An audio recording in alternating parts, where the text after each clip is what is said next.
SDM di negeri kita ini ya memalukan. Apanya? Korang tahu tak, Jerman pun tolak pelawaan Indonesia friendly. Arab Saudi sampai bilang, kenapa kamu bawa orang yang hampir meninggal ke sini? Lo tau nggak sih, kalau sekaya-kayanya lu nggak boleh punya tambang.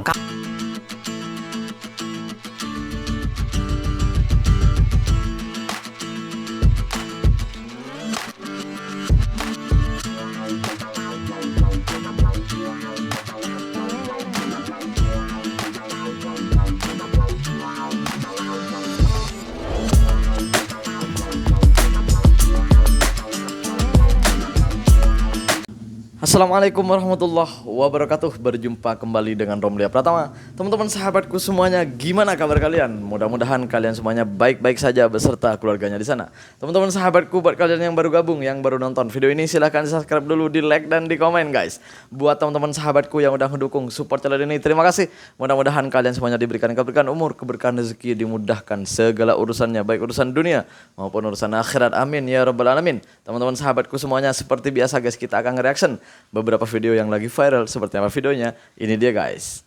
Korang tahu tak, Jerman pun tolak pelawaan Indonesia friendly.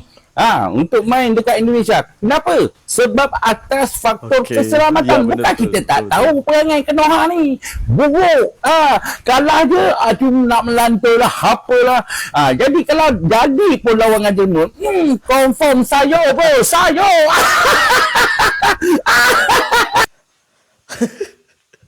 Ya, bener guys, bener. Gue bukannya mau ngetawain negara sendiri, enggak. Memang kenyataannya seperti itu guys ya. Banyak sekali negara-negara yang menolak pertandingan persahabatan melawan Indonesia. Mereka menolak, dia ada alasan tertentu guys. Kan inginnya timnas kita itu mau bertanding yang di atas level kita. Tapi yang di atas level kita itu banyak yang menolak guys. Banyak yang menolak. Kenapa? Ya karena yang difikirkan oleh mereka, pemain-pemain mereka, yaitu keselamatan mereka yang setelah bermain di sini gitu. Ya karena penonton kita, penyokong kita itu belum dewasa guys. Belum dewasa. Nah, kedewasaan itulah yang ditakutkan, yang belum dewasa itulah yang ditakutkan oleh pemain-pemain dari luar guys. Ini sebenarnya waduh, menyakitkan sebenarnya guys. Sebenarnya kalau walaupun timnas kita belum oke lah gitu ya. Tapi kalau penonton kita sportif dan menyambut tamu dengan baik, ya kita gampang mencari lawan untuk bertanding guys. Untuk gimana sih? Gak bisa bahasa Inggris guys. Untuk pertandingan persahabatan gitu. Jadi gampang cari lawan. Bener, gampang cari lawan guys.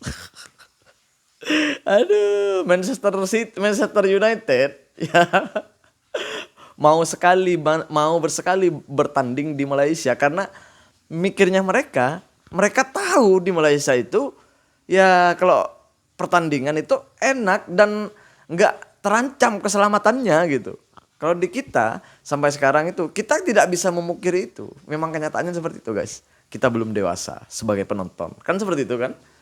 Kita berlanjut ke video yang selanjutnya guys. Ini dia guys. SDM pasti. SDM. Sorry ya kalau gue Ini boleh dia, guys. ngomong apa adanya. SDM di negeri kita ini ya SDM nih. memalukan. Apanya? Ketidakdisiplinannya. Ketidakdisiplinannya, Betul susah sekali. diatur, merasa paling pintar, ya gitu. Kalau gue berani ngomong di sosial media karena banyak orang yang sudah mengenal gue dan kerja bareng gue. Gue tidak merasa paling pintar, tapi pada saat gue melakukan suatu solving problem di sebuah bisnis F&B, gue tuh tidak pernah marah. Kok bener semua sih konten kreator ini? Emang bener sih? Bener, SDM kita itu memang seperti itu kenyataannya. Kita tidak bisa memungkiri itu semuanya guys. Jadi kalau kita diejek misalnya ya, itu bukan dihina sama orang. Memang kenyataan. Jadi kita harus berintrospeksi diri, sadar diri gitu. Emang bener. Sok pintar lah ya, bener. Giliran berita fakta, kenyataan, mereka itu banyak, ya kita-kita ini orang Indonesia tuh banyak yang nggak percaya. Tapi ketika ada video-video yang hoax, yang tidak benar, itu banyak yang percaya guys. Gue herannya di situ. Bener. Gue pernah dihujat lah katanya gue yang bohong. Padahal gue hanya meluruskan video-video yang hoax itu. Nah gue yang dikatain yang bohong. Astagfirullah. Padahal gue tuh kan yang gue tegur tuh kan ya berita hoax tentang Malaysia. Ya gue jawab lah. Gue kan udah pernah hidup di Malaysia. Jadi gue ceritain apa yang gue tahu. Yang kenyataannya memang seperti itu. Gue gak ada ngelebihin, gak ada ngkurangin. Memang kenyataannya di Malaysia itu seperti itu. Gue malah dihujat habis-habisan. Ya tapi gak apa-apa. Mungkin yang menghujat itu karena mereka gak pernah sampai ke Malaysia. Gitu aja. Gue hanya berpikir positif gitu aja guys. Kita berlanjut ke video selanjutnya guys. Ini dia guys.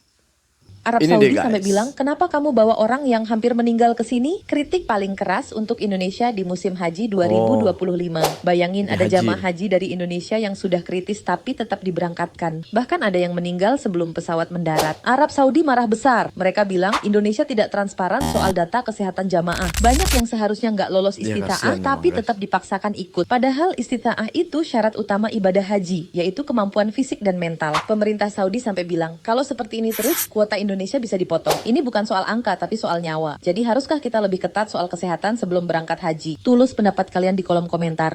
Ya harusnya sih diperketat ya, diperketat. Karena juga kasihan kalau sudah sepuh gitu ya, sudah tua banget gitu kan.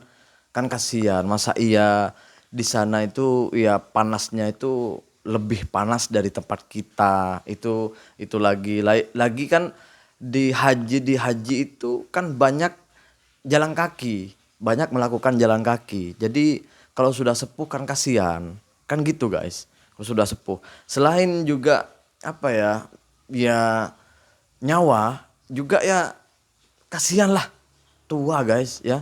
Seharusnya pemerintah Indonesia tuh lebih tegas, lebih memperhatikan masyarakatnya. Kalau udah tua jangan dipaksakan lah.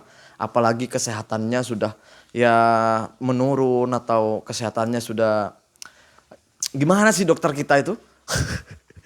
Karena udah ada ketentuannya gitu. Udah ditentukan sama Arab Saudi. Kalau tidak sehat itu tidak diperbolehkan naik haji. Ini Arab Saudi itu sebenarnya peduli. Ya selain peduli juga biar mengurangi masalah yang ada di sana nantinya. Kan juga pemerintah Saudi akan repot juga gitu. Ini nanti juga Indonesia akan repot juga kalau kota haji kita dipotong sama Arab Saudi, kesusahan juga kita. Sedangkan kita itu besar banget. Kan? Bener kan? Rakyat kita itu banyak gitu yang mau naik haji gitu. Jadi kalau sampai ada pemotongan kota haji ini bahaya banget. Seharusnya pemerintah itu lebih tegas. Kita berlanjut ke video selanjutnya guys. Ini deh guys. Lo Ini tau deh, gak sih, guys. kalau sekaya-kayanya lu gak boleh punya tambang kalau mengikuti syariat yang disampaikan oleh Rasulullah SAW.